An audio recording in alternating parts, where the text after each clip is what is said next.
Mudah-mudahan kita semuanya selalu berada di dalam rahmatnya Allah. Amin ya Allah ya Rabbal Alamin. Kali ini saya ingin membahas, ada yang bertanya kepada saya perihal gaya nih. Perihal gaya, gaya apa yang dia tanyakan itu perihal gaya 69. Dia bertanya apakah hal itu diperbolehkan di dalam fikih ataupun diharamkan. Sebelumnya mohon maaf sekali ya jika didengar akan apa yang saya jelaskan misalkan agak sedikit tabu begitu ya, karena saya membahas hal yang seperti inilah gitu, yang mana bagi sebagian orang mungkin hal ini cukup tabu didengar, tetapi jangan berpikir negatif karena apa yang saya sampaikan ini adalah dasar ilmu yang ingin saya sampaikan. Karena apapun itu ya, di dalam beribadah kita itu diatur oleh aturan agama ya, diatur oleh fikih, sehingga tidak ada kehamhaman lagi gitu bagi kita yang belum mengetahui apakah ini diperbolehkan atau tidaknya. Jadi sekali lagi ya, jangan berpikir negatif akan apa yang saya sampaikan ini ya. Apalagi kan saya ini wanita gitu ya, seolah mungkin agak kurang pantas lah kalau wanita berbicara hal seperti ini. Nah, jadi ada yang bertanya sekali lagi kepada saya, apakah diperbolehkan di dalam Islam jika suami istri itu melakukan hubungan seksualitas dengan menggunakan gaya 69? Jika yang udah berumah tangga lama mungkin udah pada paham ya apa itu gaya 69. Tapi jika ada yang belum paham, misalkan ada yang belum paham gaya 69 itu gimana sih gitu. Misalkan yang baru nikah gitu yang belum paham. Jadi gaya 69 itu adalah posisi sang suaminya di bawah tuh biasanya bahwa suaminya di bawah dan posisi sang istrinya itu di atas. Tapi tidak seperti itu juga sih terkadang. Jadi intinya dari gaya 69 itu adalah apakah boleh sang suami itu maaf-maaf sampai menjilati ataupun menghisap klitoris sang istrinya, dan ketika melakukan hubungan itu sebaliknya sang istri pun maaf sekali ya dengan bahasa yang saya sampaikan sampai mengulum Mr. P suaminya. Nah, itu adalah yang dikatakan dengan gaya 69. Jadi saling saling mencium, saling menghisap, saling menjilat di area vitalnya lah istilahnya seperti itu.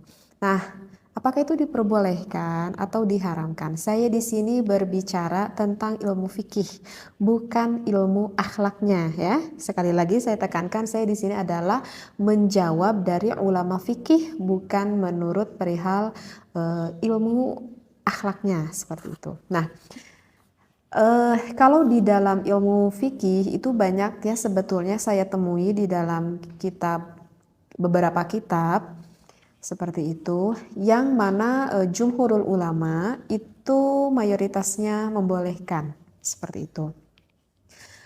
Dalil Al-Qur'annya kenapa dibolehkan tertera ada di dalam surat Al-Baqarah ya, pada ayat 223. A'udzu billahi minasyaitonir rajim. Nisa'ukum harthul lakum fa'tu harthakum anna syi'tum. Wallahu a'lam bil muradi. Jadi kan di lafaz itu dikatakan nisa'ukum. Nah, gitu kan? Wanita ataupun istri kamu itu adalah harful lakum, adalah sawah ladang bagimu. Artinya sawah ladang suami. Faktu, maka datangilah gitu ya. Harthakum, ladangmu itu anna syi'tum. Nah, di sana itu ada lafad anna syi'tum. Kalau kita lihat di tafsirnya, lafad anna syi'tum itu bermakna aimin ayna syi'tum. Jadi bermakna artinya aimin ayna syi'tum itu kita boleh melakukan di mana saja seperti itu. Artinya ya di tempat yang diinginkan oleh suami dan juga istri. Kemudian wa mata syi'tum, maknanya itu adalah wa mata syi'tum, kapan saja jika suami dan istri menghendaki boleh dilakukan. Kemudian kaifa syi'tum, dan nah ini kaifa syi'tum, bagaimana saja sesuai kehendak yang kalian sukai, artinya sesuai kehendak yang disukai oleh istri dan juga suami kamu. Jadi ini yang salah satu dasar referensi ayat Al-Quran yang mana membolehkan kita melakukan gaya 69 itu. Karena tidak ada larangan di sana. In kana dzalika min simamin wahidin, jika ada dari lubang yang satu. Nah, di sini adalah penekanan yang jelas asal masuknya itu ke lubang yang satu, yaitu ke lubang vagina sang istri. Nah, jadi dalil Al-Quran ini yang menunjukkan bahwa suami boleh bersenang-senang dengan istrinya dengan gaya apapun selama suami dan istrinya itu saling suka, saling meridhoi, tidak ada keterpaksaan antara suami dan juga istri. Nah, itu yang perlu digarisbawahi. Nah, kemudian saya akan membacakan dari referensi kitabnya ya, barusan dari dalil Al-Quran, sekarang dari referensi kitabnya. Di sini dikatakan wattafaqal fuqaha'u, sepakat nih para ulama ahli fikih ala annal jima'a, atas melakukan jima, yahrumu diharamkan fi halataini, dari kedua keadaan. Ada dua hal yang gak boleh dilakukan berhubungan intim, itu adalah fid duburi, jika suami memasukkan ke lubang belakang ataupun lubang duburnya, wafil haidi, ataupun memasukkan milik suami kepada istrinya ketika istrinya itu sedang berada di dalam keadaan haid. Nah, itu juga yang diharamkan ya, udah jumhurul ulama, itu udah sepakat seluruh ulama. Wa amma masiwahuma, wa amma dan adapun sesuatu masiwahuma selain dari keadaan dua tadi, yaitu yang dubur dan juga haid, faqad ikhtalafu fihi, maka sesungguhnya itu berbeda pendapat ulama. Oleh karena itu kan saya katakan ini adalah menurut pandangan ilmu fikih, bukan menurut pandangan ilmu akhlak. Faqad qala asy-Syaikh Zainuddin bin Abdul Aziz Al-Malibari fi Fathul Mu'in, berkata asy-Syaikh Zainuddin bin Abdul Aziz Al-Malibari di dalam kitab Fathul Mu'in. Di sana kalau para santri ini udah populer kitab Fathul Mu'in ya. Jadi itu kitab fikih yang banyak sekali dipelajari di pesantren-pesantren. Nah, bagi yang pernah ngaji kitab Fathul Mu'in, di sana kita akan menemui faslun fil kafa'ah ya. Di sana kita akan menemui faslun fil kafa'ah, bisa dibuka lagi referensi kitabnya. Kemudian kita lihat agak ke bawahnya itu ada tatimatun ya. Ada tatimatun, di sini ada pembahasan yang mengatakan seperti ini. Jadi di dalam tatimatun itu yang membahas fi bayani ba'di adabin nikah ya, di dalam menjelaskan sebagian adab-adaban tentang nikah. Nah, ada yang dikatakan oleh Syekh Zainuddin, referensinya seperti ini. Ya juzu, diperbolehkan lizauji, bagi suami, kullu tamattu'in, boleh sang suami bersenang-senang ya, boleh suami bersenang-senang minha, dari istrinya, bima siwa halqati duburiha, selain ataupun kecuali dengan sesuatu yang berada di lubang duburnya, lubang dubur sang istri, dari lubang belakang. Nah, itu nggak boleh. Walau bimasi badriha, nah kecuali nih walau bimasi badriha, yang diperbolehkan itu walaupun sang suaminya itu sampai menghisap klitoris sang istrinya. Nah, jadi di dalam kitab Fathul Mu'in yang berkata Syekh Zainuddin bin Abdul Aziz, di sana dikatakan hukumnya diperbolehkan sang suami menghisap klitoris sang istrinya.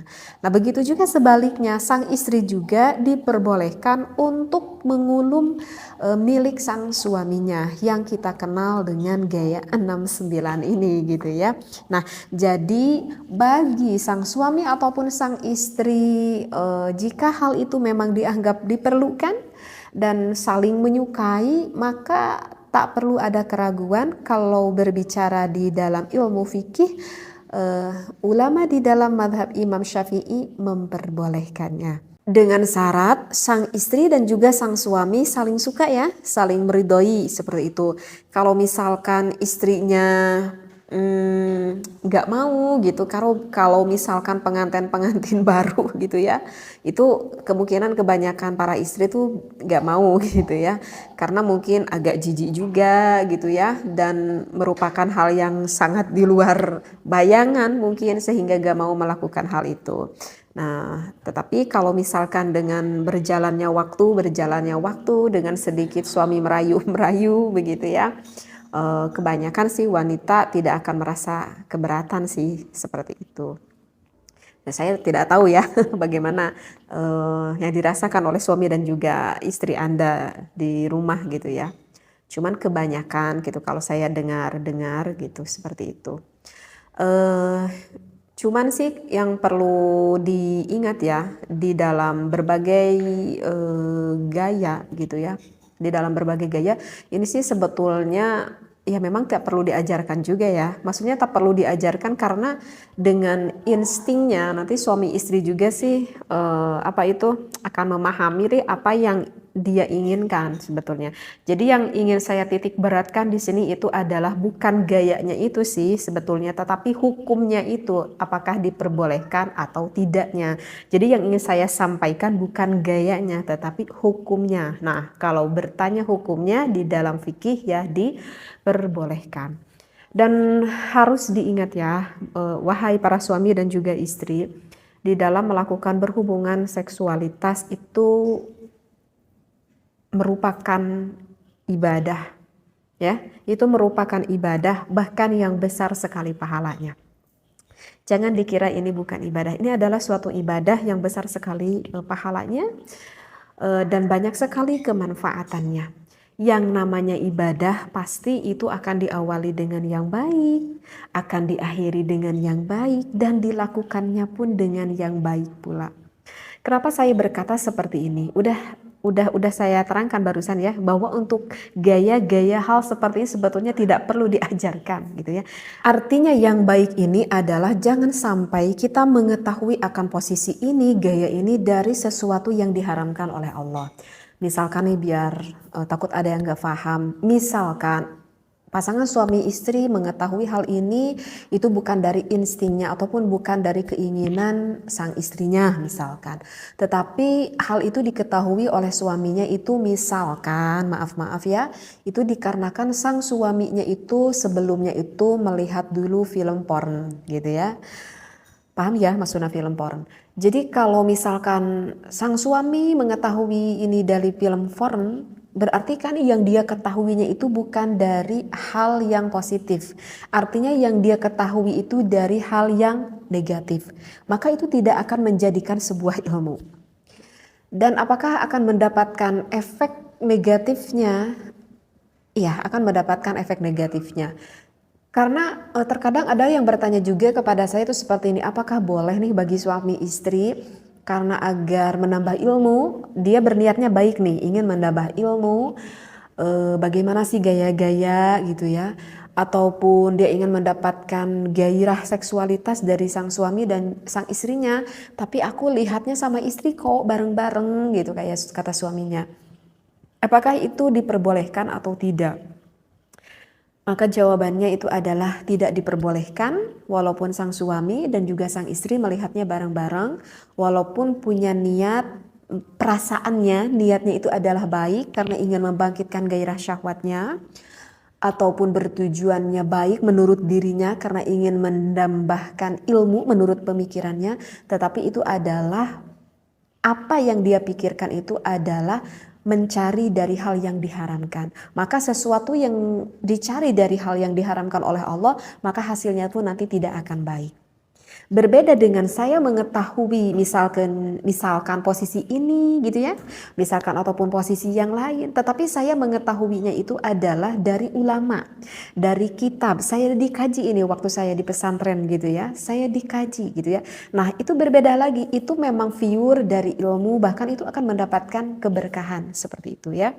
Jadi yang saya maksudkan memang hal seperti ini nanti dengan sendirinya para suami istri itu akan memahami dan mengetahui. Hanya saja yang harus kita ketahui adalah hukumnya itu. Apakah hukum yang kita lakukan ini betul atau tidak. Agar kita tidak terjerumus akan sesuatu yang diharamkan oleh Allah. Nah kalau misalkan kita gak boleh lihat dulu film foreign itu alasannya kenapa gitu ya. Karena kalau saya nerangkan sekarang nanti panjang lagi ya pembahasannya. Insya Allah nanti akan saya khusus membahas tentang hal itu ya. Jadi apa yang saya disampaikan sekali lagi mohon jangan berpikir negatif begitu ya, ambil positifnya, ambil ilmunya supaya kita tidak terjerumus akan apa yang tidak diridhoi oleh Allah Subhanahu wa taala.